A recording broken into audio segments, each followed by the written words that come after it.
السلام علیکم دوستو، آپ سب کیسے ہیں؟ میں امید کرتی ہوں آپ سب خیریت سے ہوں گے۔ آج ایک ایسے ٹاپک کے ساتھ آپ کی خدمت میں حاضر ہوں جو ہر مرد اور عورت کا مسئلہ ہے: معدے کی گیس اور تیزابیت کیسے چھٹکارا حاصل کیا جائے۔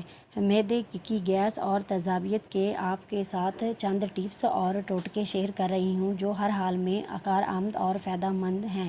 انشاءاللہ بہت زیادہ فائدہ ہوگا۔ معدے کی تیزابیت کی وجہ سے کافی پریشانی پیدا ہو جاتی ہے اور اس کی وجہ سے اچھی خاصی زندگی عذاب لگنے لگتی ہے۔ کچھ لوگوں کا یہ مسئلہ اس قدر گمبھیر ہو جاتا ہے کہ وہ اگر پانی بھی پی لیں تو اس کی وجہ سے بھی تیزابیت ہو جاتی ہے، لیکن قدرت نے بیکنگ سوڈا میں ایسی صلاحیت رکھی ہے کہ اگر اسے استعمال کیا جائے تو معدے کی تیزابیت کا مسئلہ ختم ہو جاتا ہے۔ معدے میں تیزابیت اور اس وقت پیدا ہوتی ہے جب معدے میں موجود تیزابیت کی مقدار غذائی نالی تک بڑھ جاتی ہے، جس کی وجہ سے سینے کی جلن محسوس ہونے لگتی ہے۔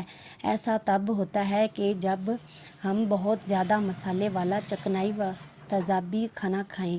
اس کے علاوہ اور کچھ ادویات کی وجہ سے بھی معدے میں تیزابیت ہو جاتی ہے۔ کھانے کے بعد آدھا چمچ بیکنگ سوڈا لیں اور اسے ایک گلاس پانی میں حل کر کے پی لیں۔ اس کی وجہ سے آپ کے معدے میں موجود تیزابیت کم ہوتی جائے گی۔ آپ اس طرح کے 7 گلاس دن میں استعمال کر سکتے ہیں، لیکن دھیان رہے کہ اس سے زیادہ ہرگز استعمال نہ کریں۔ کچھ ماہرین کی رائے ہے کہ کھانا کے بعد کچھ مقدار میں سونف چبانا معدے میں تیزابیت کی روک تھام میں مدد دیتا ہے۔ سونف کی چائے غذائی نالی کو صحت مند رکھتی ہے، جبکہ یہ مشروب بدہضمی اور پیٹ پھولنے کے خلاف بھی فائدہ مند ہے۔ یہ مسالہ معدے کی تیزابیت کے خلاف کام کرتا ہے اور معدے کی صحت، ہاضمے اور غذا کو جذب کرنے میں مدد دے کر معدے میں تیزابیت کو دور کرنے کے لیے دار چینی کی چائے مفید ثابت ہوتی ہے۔ لونگ قدرتی طور پر غذائی نالی میں گیس کو پیدا ہونے سے روکتی ہے۔ الائچی اور لونگ کو کچل کر کھانا بھی معدے میں تیزابیت کا علاج کرتا ہے اور سانس کی بو سے بھی نجات دلاتا ہے۔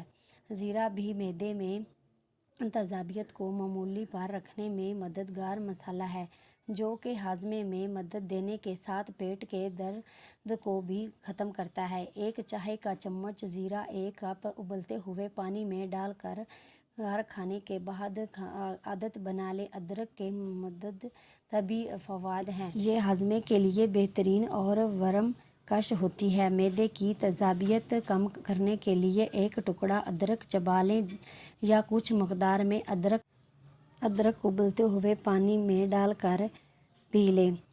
کیلے میں ایسے اجزاء ہوتے ہیں جو تیزابیت کو پھولنے سے روکتے ہیں۔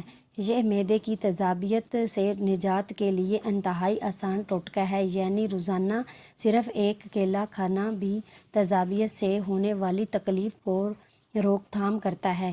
جب ناریل کا پانی پیا جاتا ہے تو تیزابی سطح الکلین میں بدل جاتی ہے، جبکہ ایسے اجزاء کی مقدار بھی معدے میں بڑھتی ہے جو اسے اضافی تیزابیت کے نقصان دہ اثرات سے بچاتا ہے۔ یہ پانی چنک فائبر سے بھرپور ہوتا ہے، اس لیے تیزابیت کو ابھرنے سے روکتا ہے۔ امید ہے آپ کو آج کی ویڈیو پسند آئی ہوگی۔ پلیز لائک اور کمنٹس کرنا نہ بھولیے۔ ملتی ہوں نیکسٹ ویڈیو میں، تب تک کے لیے اللہ حافظ۔